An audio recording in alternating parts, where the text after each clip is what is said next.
नमस्कार दोस्तों आज के समय में हर 20 साल के नौजवान को इतनी चिंता होती है कि चिंता की वजह से उनका किसी भी काम में मन ही नहीं लग रहा। वह हमेशा परेशान ही रहते हैं। ना तो वह अंदर से खुश होते हैं और ना ही उनके अंदर कार्य करने की शक्ति है। फिर भला उन्हें कामयाबी कैसे मिलेगी, वह अपनी मंजिल तक कैसे पहुंचेंगे। ऐसा करके वह खुद का ही नुकसान करते हैं। समय से पहले उनको बीमारी घेर लेती है। वो अपनी जिंदगी में हमेशा चुप रहते और खोए हुए रहते हैं। ऐसे में भला वो क्या कुछ बन के दिखा सकते हैं, मैं आपको एक कहानी के माध्यम से बताने वाला हूं। दोस्तों, एक समय की बात है। गौतम बुद्ध से उनके एक शिष्य ने एक बार पूछा कि महात्मा, क्या ऐसा संभव है जो मैं मेरे मन में सोचूं वह सारी चीजें अपने आप मुझे मिलना शुरू हो जाए। बुद्ध बोले, ऐसा संभव तो है, लेकिन क्या इसके लिए तुम यह दो चीजें कर पाओगे? शिष्य बुद्ध से बोला, क्या सच में ऐसा संभव होता है? अगर हाँ तो महात्मा मुझ पर कृपा कर मुझे बताइए, ऐसा होना कैसे संभव है। मैं इसके लिए कुछ भी करूंगा। बुद्ध शिष्य से बोले, तो सुनो, तुम अपने मन में जो चाहो वह तुम्हें मिलने लग जाए। इसका पहला उपाय यह है कि तुम्हें अपने मन को अपने नियंत्रण में लाना सीखना होगा। जब तुम्हारा मन पूरी तरह से तुम्हारे काबू में आएगा, तब उस दिन तुम्हें अपनी मनचाही चीजें मिलना शुरू होंगी। शिष्य बुद्ध से बोला, लेकिन गुरुजी, मन को वश में कैसे लाया जाता है और इस समस्या का दूसरा उपाय क्या है?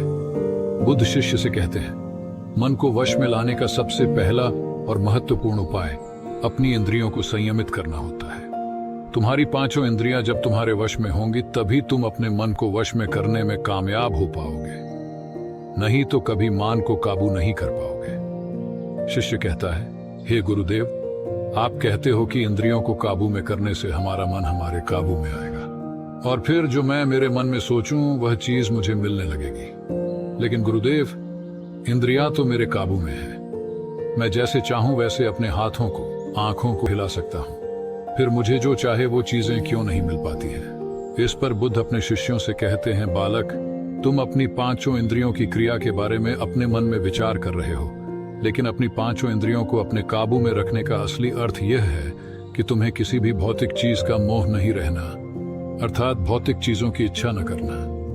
परंतु जब मनुष्य के मन के अंदर अलग अलग प्रकार के मोह उत्पादित होते हैं, तब उसका मन उन चीजों को देख दुखी होता है, जिस वजह से वह व्यर्थ की चिंता में फंसता चला जाता है। वहीं जिस इंसान का मन उसके काबू में होता है, ऐसा व्यक्ति किसी भी प्रकार के मन के छल में न फंसकर अपने लक्ष्य की ओर बढ़ने का प्रयास करते हैं और वही व्यक्ति जीवन में आगे जाकर अपने लक्ष्य को पूरा कर जीवन में सफल बन पाते हैं। इस पर शिष्य कहता है, हे महात्मा, मन को वश में करने का सही उपाय क्या है? किस प्रकार मैं अपने मन को अपने वश में कर सकूंगा? और गुरुदेव, दूसरा उपाय क्या है जिससे मैं अपनी मनचाही चीजों को पा सकता हूं? बुद्ध उस शिष्य से कहते हैं, तुम्हें अगर अपने मन को वश में करने का उपाय पता करना है तो तुम सामने दिख रहे पेड़ के नीचे 1 महीना हर दिन 2 घंटों के लिए मौन रहकर ध्यान करना सीखो। जैसे ही तुम्हारे इन 30 दिनों का सफर खत्म होगा, वैसे ही तुम्हें अपने मन को काबू में करने का उपाय मिल जाएगा। जिस दिन तुम्हें अपने मन को काबू में करने का उपाय पूरी तरह से हो गया, उसी दिन से तुम अपने मन में जिस भी चीज का विचार करोगे, वही चीज तुम्हें प्राप्त होना शुरू होगी। अगर तब तुम पैसे के बारे में या फिर संसार में मौजूदा किसी भी चीज के बारे में अपने मन में विचार करते हो, तो वह विचार तुम्हें अपनी मनचाही चीज को प्राप्त करने में तुम्हारी मदद करेगा। पर इसके लिए तुम्हें अपने मन को वश में कर पाना अत्यंत जरूरी है। जब तुम अपने मन को वश में कर लोगे, तभी मैं तुम्हें दूसरे उपाय के बारे में बताऊंगा। शिष्य बुद्ध को प्रणाम कर कहता है, यह तो काफी आसान कार्य है। 1 महीना ही क्या, मैं 1 साल तक 2 घंटे उस पेड़ के नीचे बैठ सकता हूं। आप मुझे आज्ञा दें। कल से ही मैं ध्यान में बैठने के लिए तैयार हूं। बुद्ध शिष्य से बोले, ठीक है, तुम पहले 30 दिन उस पेड़ के नीचे मौन रहकर ध्यान करके बैठकर दिखा दो, फिर हम आगे बात करेंगे। उस शिष्य को लगता है, गुरुदेव ने तो मुझे बहुत ही आसान कार्य सौंपा है, इसे तो मैं आसान पूर्वक कर सकता हूं। इसमें कौन सी बड़ी बात है? 1 महीना पेड़ के नीचे ध्यान ही तो लगाना है, इससे मैं आसानी से कर सकता हूं। शिष्य दूसरे दिन गौतम बुद्ध को प्रणाम कर उस पेड़ के नीचे मौन रूप से बैठ गया। 3-4 दिन तक ऐसे ही चलता रहा। शिष्य हर दिन बुद्ध के पास जाता है, उनको प्रणाम करता और उस पेड़ के नीचे जाकर मौन रूप से ध्यान करना प्रारंभ करता। लेकिन जब छठे दिन रोज की तरह शिष्य उस पेड़ के नीचे बैठने गया, तब उस समय उसका मन बेकाबू होने लगता है। उसके मन में अलग अलग चीजों के विचार आना शुरू होते हैं। उसने अब तक जिस लोगों से बुरा बर्ताव किया, अपने साथ गुरुकुल में प्रश रहे भाइयों को उसने हर बार कैसे मूर्ख बनाया और अपनी तारीफ करने के लिए गुरुजी को कब कब झूठ बोला, इन सारी बातों के विचार उसके मन में उत्पादित होने लगे, जिससे उसका पूरी तरह ध्यान में मन लगना बहुत ही मुश्किल होने लगा। थोड़े दिन बीते। आज उस शिष्य का मौन रहकर ध्यान करने का 17वां दिन था, लेकिन उसके मन में बार बार आते हुए गलत विचार से उसके ध्यान को ठीक से करने नहीं दे रहे थे। इसके लिए उसने मन में निर्णय किया, मैं इस समस्या का हल गुरुदेव से पूछता हूं, उन्हें इसका हल जरूर पता होगा।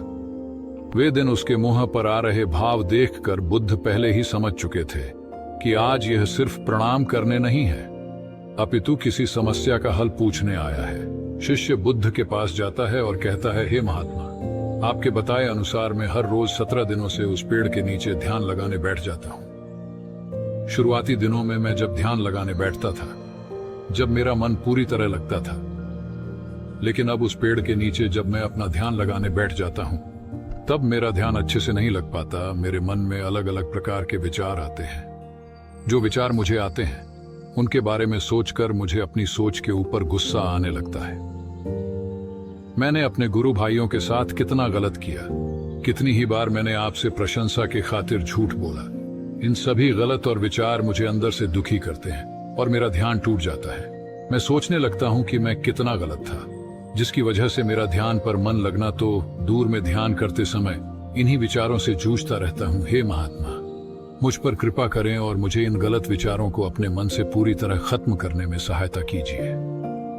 बुद्ध शिष्य से कहते हैं, तुम्हें जब मैंने पहले दिन मौन रहकर पेड़ के नीचे बैठने के लिए कहा था, अब तुम्हारे मन में किसी भी प्रकार के विचार नहीं आ रहे थे, लेकिन अब 18 दिन बीतने के बाद तुम्हारे मन में अपनी गलतियों के विचार उत्पादित हो चुके, जिसका कारण एक ही है। जब तुम अपने गुरु भाइयों के साथ मस्ती करते थे और सबको अपनी तारीफ करने के लिए झूठी कहानियां सुनाते थे, तब तुम शांत रहे, अपने मन से बातें न कर पाए, पूरे दिन गुरु के सामने बुरा बर्ताव करने में समय व्यतीत करते थे। लेकिन जब तुम आने अपने अंदर अपने मन से बातें करना प्रारंभ किया, तो तुम्हें अपने आप ही अपनी गलतियों के बारे में विचार आने शुरू हुए, जिसका कारण एक ही है। व्यक्ति अपने आप से किसी भी सवाल को पूछता नहीं है। लोग शांत रहकर खुद से बात करना पसंद नहीं करते और दूसरों से अपनी समस्याओं का हल पूछकर उदास होते हैं। जब इंसान अपनी किसी भी प्रकार की समस्या का हल शांत रहकर अपने आप से पूछता है, तो उस वक्त उस व्यक्ति की बुद्धि खुद ब खुदा उस इंसान को बताना शुरू करती है। जब तुम अपने आप से बातें करना प्रारंभ करते हो, तब तुम्हें खुद की अच्छाइयां और बुराइयां दोनों दिखना शुरू होती है, जिसका फायदा तुम्हें भविष्य में होना शुरू होता है। यानी जब तुम्हें अपनी गलतियां दिखती हैं, तब तुम उन पर शांति से काम कर अपने आप ही आगे बढ़ना शुरू कर देते हो। क्यों? जिनस वजह से तुम अपने मन में जिनस भी चीज को सोचते हो, उस चीज को प्राप्त करने का रास्ता तुम्हारी बुद्धि तुम्हें दिखाना शुरू कर दी है। बौद्ध कहते हैं, इसलिए मैंने पहले ही दिन तुम्हें बताया था, जैसे जैसे तुम शांत रहकर अपने मन से विचार करना शुरू करोगे, वैसे वैसे तुम्हें अपनी मन चाहे चीजें मिलना प्रारंभ होंगी। बुद्ध शिष्य से बोले, गुरुदेव, आपने मुझे दूसरा उपाय बताने का भी वादा किया था। मुझे लगता है वह उपाय इससे आसान होगा। कृपा कर मुझे दूसरा भी उपाय बताइए। बुद्ध शिशु को बोले, मैं तुम्हें दूसरा उपाय तुम्हारे 30 दिन पूरे होते ही बता दूंगा। शिष्य बुद्ध को निराशा भरी नजरों से देखता और वहां से चला जाता है। थोड़े दिन बीतते। आज उस शिष्य के 30 दिन पूरे हो चुके थे। शिष्य बुद्ध के पास चला जाता है और बुद्ध से पूछता है, हे गुरुदेव, मुझे मेरा मन इतना हल्का क्यों लग रहा है? आज मेरे मन में पहले से कम विचार आते हैं और मेरे मन में किसी चीज को प्राप्त करने का मोह भी नहीं है। लेकिन गुरुदेव, दूसरा उपाय क्या था जिसे आपने उस दिन नहीं बताया?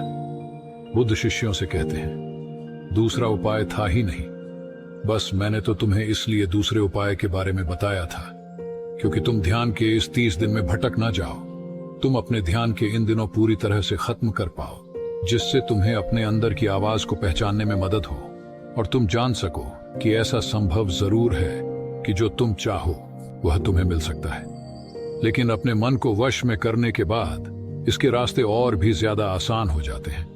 इसलिए इंसान का मन अगर उसके वश में हो तो वह अपनी मनचाही चीज को प्राप्त करने में समर्थ रहता है। वह कहते हैं, ना मन के जिते जीत और मन के हारे हार। इसलिए मन को काबू में करना सीखो, शांत रहो, हर दिन ध्यान करो, एक्सरसाइज करो, तभी तुम्हारे दिनचर्या बदलेगी। जब तक तुम अपने मन को शांत नहीं कर लेते तब तक तुम जीवन में कुछ भी नहीं पा सकते। कुछ पाने के लिए मन का शांत होना जरूरी है और तब तुमको हर वह चीज मिलेंगे जो तुम सोचोगे। फिर वह चीज चाहे कुछ भी क्यों ना हो, आपको वो एक दिन जरूर मिलेगी। दोस्तों, गौतम बुद्ध की इस कहानी को आप अपने परिवार या मित्रों के साथ शेयर करके उन्हें भी बुद्ध के ज्ञान से अवगत करा सकते हैं। बाकी अगर ये कहानी आपको अच्छी लगी हो तो इस वीडियो को लाइक करें और ऐसी और कहानी सुनने के लिए चैनल को सब्सक्राइब करें। तब तक मिलते हैं हम आपसे ऐसी ही एक और प्रेरणादायक कहानी के साथ अगले दिन। धन्यवाद।